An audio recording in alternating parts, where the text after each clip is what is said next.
Bueno, pues vamos a comenzar hoy viernes hablando de una etapa absolutamente crucial en la vida, la que transita entre el final de la etapa formativa y la llegada al mundo laboral. En la frontera entre los 20 y los 30 años, nuestros jóvenes se enfrentan a muchas preguntas que quedan encerradas en un gran dilema. ¿Qué hago con mi vida? ¿Verdad? La gran pregunta. Y por si fuera poco, la pandemia, ¿no? Para añadir a este dilema más incertidumbres y más temor al futuro. Son etapas en las que llegan también nuevos miedos, en las que hay que manejar conflictos, relaciones con la familia, con amigos, que hacen si cada vez todavía más complejos, ¿no? Este panorama que tenemos. Bueno, como en todos los retos de la vida, la parte buena es que tenemos profesionales, que tenemos herramientas que nos pueden ayudar y que nos den respuestas. De eso va ¿qué hago con mi vida? De la revolución de los 20 al dilema de los 30.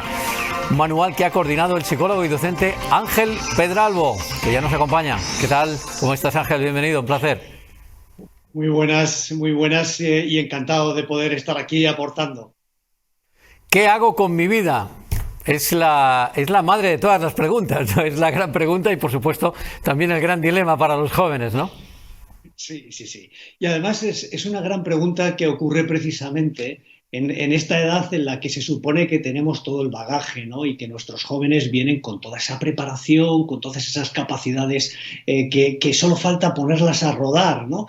Y donde esas expectativas muchas veces pues precisamente se truncan con una realidad que no solamente por el momento coyuntural que vivimos COVID, ¿no? Sino que incluso ya antes, porque esto se gestó antes, precisamente antes del mes de marzo, pues precisamente choca con una realidad que no siempre es la que les hemos contado, que no siempre es la que uno espera y donde además la preparación tiene una parte muy importante, ¿no? Que no solamente la pedagógica, que no solamente esos recursos que desde las familias, ¿no? Y desde la propia sociedad tratamos de aportarles, ¿no? Sino que hablamos muchas veces de recursos personales como la seguridad en uno mismo, como la capacidad para gestionar recursos emocionales, es decir, toda esa especie de bagaje transversal que muchas veces ni viene en los libros ni somos capaces de proporcionarles en el momento adecuado, ¿no? Lo que se presenta es una realidad y ahí es donde surge esta gran pregunta.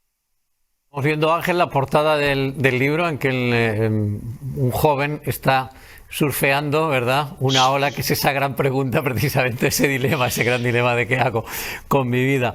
Pasar por esta crisis sanitaria, Ángel, nos está obligando a todos a vivir en la incertidumbre, pero afecta de manera especial a nuestros jóvenes en ese tránsito hacia la vida laboral, entre esos 20 y los 30 años, esta etapa tan crucial. Sí, porque esta crisis vital que estamos teniendo no deja de sorprender a cualquier edad, obviamente, ¿no? Y ser impactante.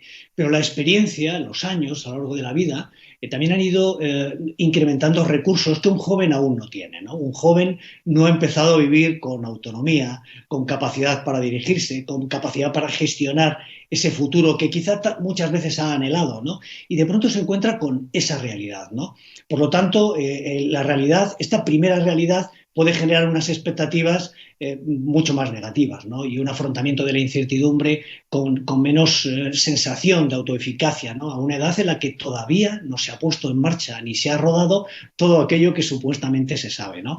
El mercado laboral, bueno, para empezar hay que decir un gran dato, ¿no? Es decir, el mayor porcentaje de afectación está precisamente a estas edades, ¿no? Es donde más lo van a notar y donde ya lo están notando, ¿no? Porque muchos han tenido que volver a casa, porque muchos han tenido que se han desorientado porque precisamente llevaban rodando o acababan de empezar a rodar, ¿no? Por lo tanto, esa incertidumbre tiene más pinceladas de negativismo, por decirlo de alguna manera, y ahora nos toca inducir, inyectar optimismo, realismo optimista, por supuesto, porque la realidad, no nos engañemos, ¿no? No es fácil. Yo creo que no les ha tocado, sin duda, pasar por un momento fácil, pero yo entiendo que son el futuro, con lo cual, en realidad, tenemos que trabajar esa resiliencia que les haga ser capaces de ver que sí que hay luz, ¿no? Al final del túnel. Eran estudiantes o finalizando su ciclo de bachillerato y arrancando sus estudios universitarios, y los coletazos de esa terrible crisis financiera crisis de paro también que afectó brutalmente a nuestro país. Cuando parecía que esto se estaba recuperando, viene esta pandemia. De verdad que esta generación lo tiene realmente complicado, Ángel, para encontrar precisamente esa motivación. Tiene un entorno laboral, además, que no es fácil. No diré que sea hostil, pero no está siendo fácil. Las cifras ya todos las conocemos. Paro juvenil que tenemos en España es superior al 40%. Unas cifras de la vergüenza a nivel mundial y europeo, ni te cuento. Condiciones precarias. Caray, intento ponerme en los zapatos de los jóvenes a los 30 ahora. Qué difícil que encuentren motivación estos chicos y chicas, Ángel. Sí, y entiendo que además esa motivación y esa ilusión que yo creo que desde el entorno tenemos que facilitar, pues de alguna manera debe de ir desde recursos propios que les ayuden a gestionar esa angustia, a gestionar lo psicosomático. Y estoy utilizando una nomenclatura que precisamente desde el Consejo General, ¿no?, de Psicólogos de España sabemos que el nivel de afectación a los jóvenes ha sido mayor que a otras edades. De hecho, la mayor demanda de ayuda psicológica ha sido precisamente por parte de los jóvenes, ¿no?, en este tramo de edad. Con lo cual lo que necesitamos es ayudarles a estabilizarse, ayudarles a volver a creer en sí mismos, ¿no? Y darles efectivamente esa especie de tranquilidad y recursos que van a necesitar para levantar y para participar activamente, ¿no? Porque muchas veces, si somos conscientes desde lo que hacemos en los medios de comunicación, ¿no?, o a veces desde ciertos niveles de profesionalidad, es transmitir una idea de que la juventud realmente no está participando, no está apoyando, y nos estamos olvidando, ¿no?, de que hay una parte que en realidad, como digo, ¿no?, lo está realmente padeciendo, ¿no? Con lo que eso significa de necesidad de empoderamiento, de necesidad de sensación de participación plena en este proceso de mejora que sin duda en los próximos meses se tiene que dar, ¿no? Aunque económicamente tenemos que conseguir que esa fuerza la mantengan mucho más allá de los próximos meses, ¿no? Porque esto efectivamente no va a ser fácil. Personalmente tengo enorme concepto, ¿verdad?, de esta generación, de su implicación, como decías, de su conciencia social, de sus ganas de cambiar las cosas. Es una lástima que en esa foto fija de algunos energúmenos y energúmenas en la pandemia, saltándose las normas y tirando de botellón, está empañando, es verdad, una imagen general de una generación que lo tiene especialmente complicado.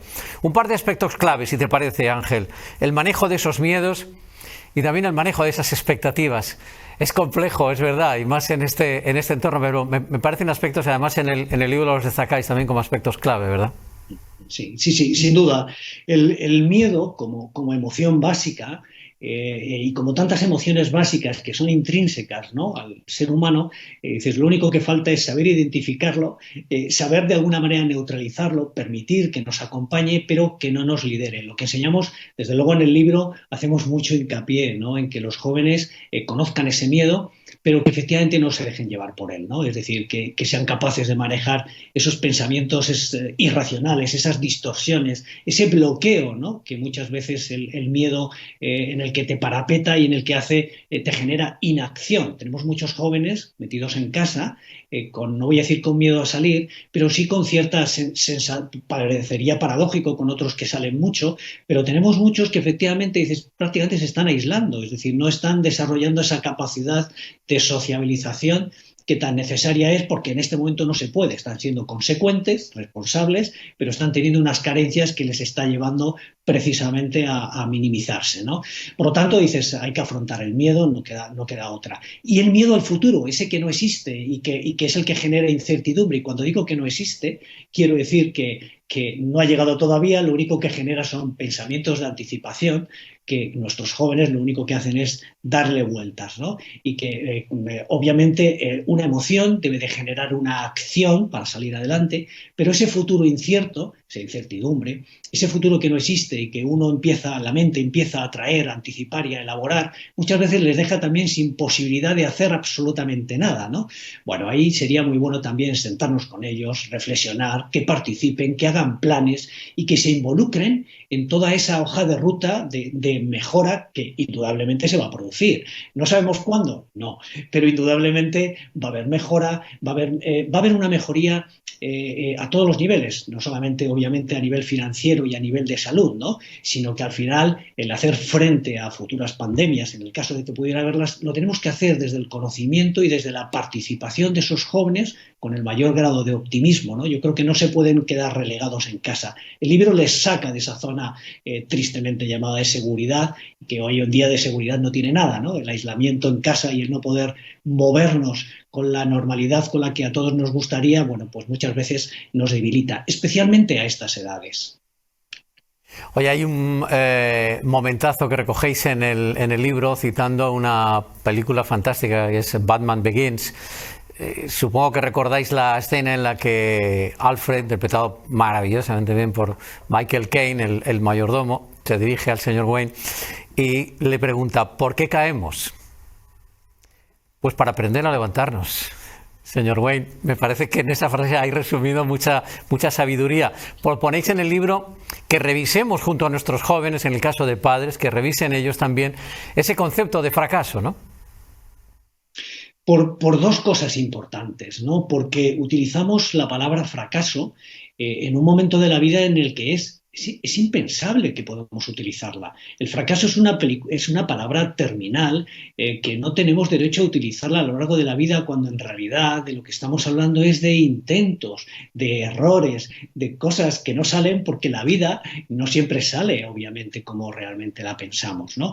Pero eso no es fracasar, eso es aprender del error, que parece una frase hecha y en realidad no hay nada más real, ¿no? Aprendemos mucho más de los errores y tristemente no están introducidos en nuestro bagaje de aprendizaje como sí lo está el éxito, la competitividad, ser el mejor, conseguir todo aquello que pretendes. Eso no es la realidad, esa es solamente una parte y ni siquiera es la parte que más nos endurece, ¿no? La parte que nos endurece es esa realidad que viene, pues como el momento actual, sin sospecharlo, es esa realidad que no es la que habíamos previsto, pero que es la que nos enseña esa parte más difícil, donde se ponen en marcha emociones complicadas, no solamente la sonrisa y la emoción fácil y positiva, ¿no? Es que tenemos todo un bagaje de emociones y no son negativas, son difíciles, que nos hacen aprender mucho más. Por lo tanto, yo creo que habría que ensalzar el error y habría que, incluso, fijaos, es una edad en la que desde nuestro punto de vista, desde escuelas de negocio, desde toda la aproximación de los talleres profesionales, habría que valorar, poner en valor toda esta parte de no conseguir lo que quiero como una parte inequívocamente que forma parte del mapa, ¿no? y de esa hoja de ruta que a estas edades es tan importante. Hay en efecto, como nos está indicando Ángel Pedralbo, una revisión general de lo que supone el fracaso y en realidad superar obstáculos y retos están en el día a día, ¿no? Y esa idea, como explicaba, en efecto, como recordábamos en la película, al final levantarnos, aprendizaje. Es un universo emocional muy complejo, el de todos y también el de treintañeros y treintañeras. Yo creo que es una guía muy interesante también para padres, para sentarnos con ellos y compartir bienestar, compartir también emociones, reconocerlas y compartirlas. Me parece muy interesante desde el punto de vista de la psicología moderna. ¿Qué hago con mi vida? Qué gran pregunta. Gracias por hacer aproximaciones a algunas de las respuestas. Ángel, un placer. El placer es mío, muchísimas gracias. Y ahora parlem